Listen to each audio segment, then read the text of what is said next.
Eleanor Margaret Green, a woman with an unremarkable surname and an extraordinary destiny, etched her name into history as Princess Vigo of Denmark, becoming one of the most striking figures of her era. Born in the USA in 1895, she was far removed from royal dynasties and aristocratic circles.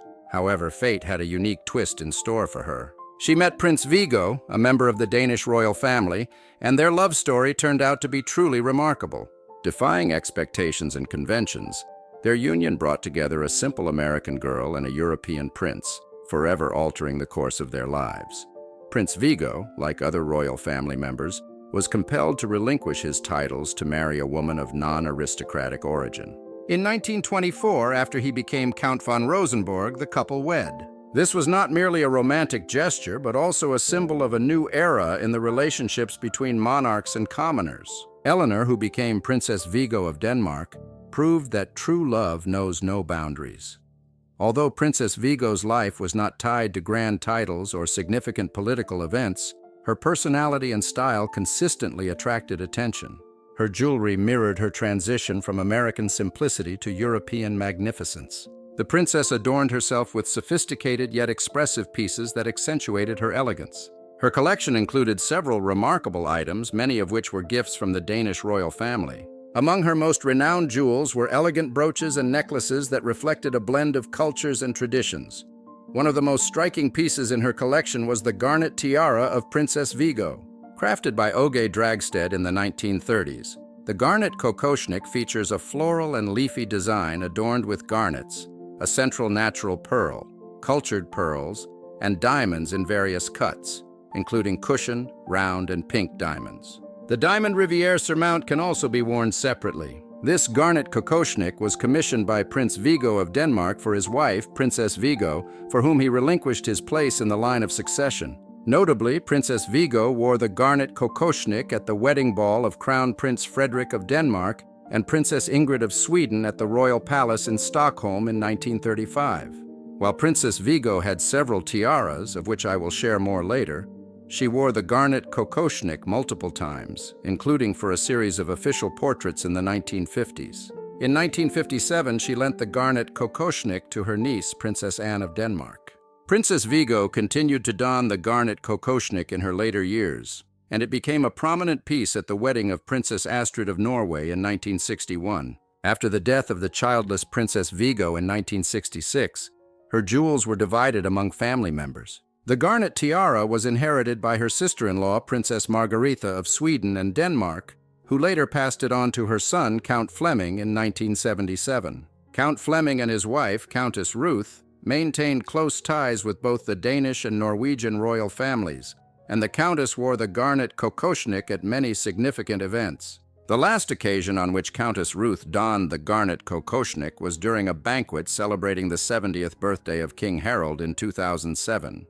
Following Countess Ruth's death in 2010, the Garnet Kokoshnik passed to one of her younger sons, and after failing to sell at auction in Stockholm in 2012, the tiara was eventually sold at Sotheby's in Geneva in 2014 for 245,000 Swiss francs. Another highlight of the collection was the diamond tiara of Princess Vigo, adorned with a series of richly embellished diamond scrolls, which originally belonged to Princess Vigo of Denmark. This tiara likely dates to the late Victorian or Edwardian era. After the passing of Princess Vigo in 1966, the diamond scroll tiara was inherited by her brother, Prince George, who had no children and left it to his stepdaughter, Lady Elizabeth Anson.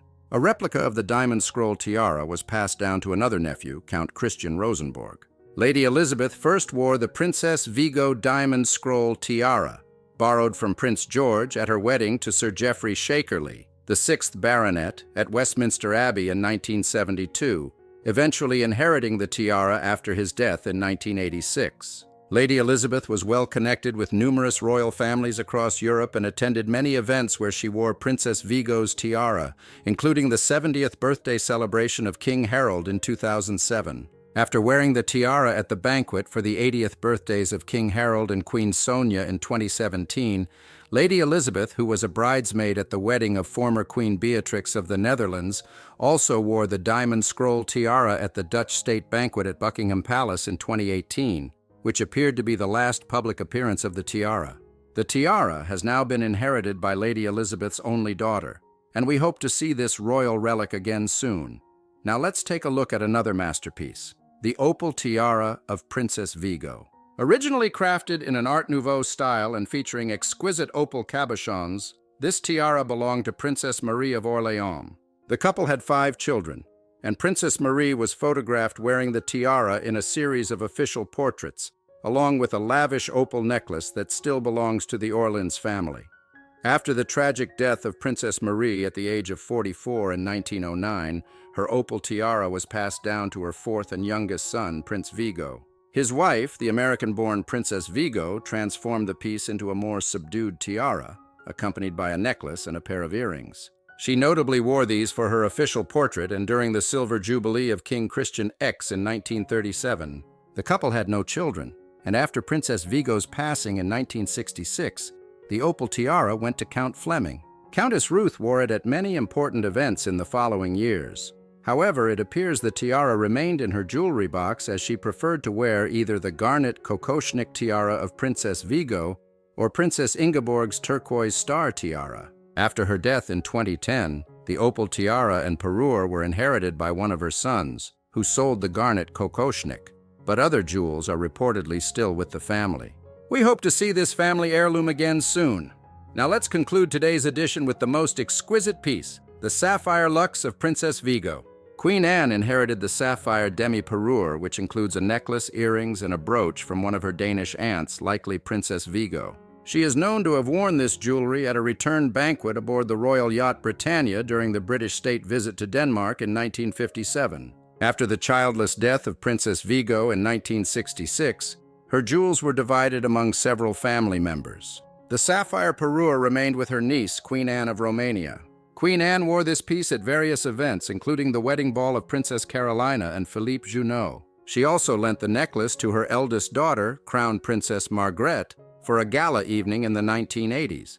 Upon Queen Anne's death in 2016, the sapphire demi-parure was inherited by Crown Princess Margrethe, who has recently worn it several times, including at the reception for King Michael's 95th birthday and an official diplomatic reception. There's no doubt this piece will continue to be worn for many years to come. Princess Vigo of Denmark, or Eleanor Margaret Green, stands as a shining example of how the power of love can break down even the highest barriers, from societal norms to royal traditions. Her story is not just one of a princess, but of a woman who remained true to herself, maintaining her elegance and individuality despite the many changes life brought her way. The jewels she wore were a reflection of her unique journey, blending the simplicity of her American roots with the grace of aristocracy. These treasures were more than just adornments. They told their own story, a tale of a woman who bravely pursued her happiness, unafraid to break with tradition in the name of love. Today, her legacy lives on through those jewels, a reminder that greatness isn't always measured by titles, and that true luxury lies in the ability to remain authentic, no matter where your story begins or ends. Which piece impressed you the most? Which one did you see for the first time? Share your thoughts in the comments.